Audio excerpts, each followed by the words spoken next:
And let me tell you, come on and watch it. So when I'm in committee hearings and I'm offering gun sense legislation, show up with their guns on their hips, come on and watch it. I'm not afraid of you. When I'm offering a resolution for the death of a child in a school for guns, and there's a line that says, this child will not have died in vain, and that we as the state of Texas will take firearm safety measures seriously, they come and oppose me. That phrase, firearm safety measures, seriously, they oppose it. Out of committee because my Republican colleagues couldn't stand up against the gun lobby for a child. So let me state for voting rights. And we left this state for voting rights because they don't want this generation to vote. They don't want this generation that they have had under threat. Your power is your vote in November.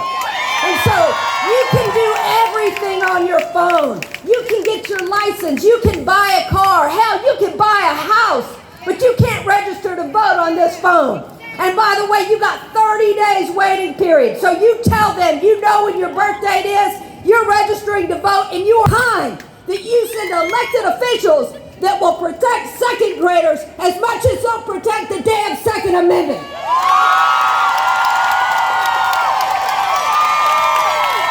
Elected officials who will protect the second graders as much as they would protect the Second Amendment. Next up is Calais, and I'm a rising senior at Chavez High School. However, my story doesn't start there, but rather in middle school. I was sitting in my algebra down. Repeat, we are under lockdown. My teacher tells us to go to a corner and stay silent. She shuts off the lights in the room in silence and says that they're handling it.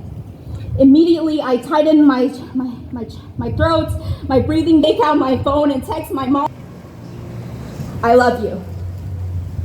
However, I was fortunate enough that the student who made the threat was caught before he could enter. The Sandy Hook kids weren't as lucky, the Parkland kids weren't as lucky, the Robb kids weren't as lucky. How much longer do we have to wait before more lives are?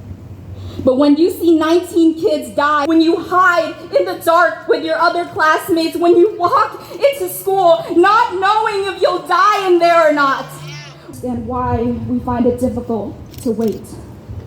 Thank you.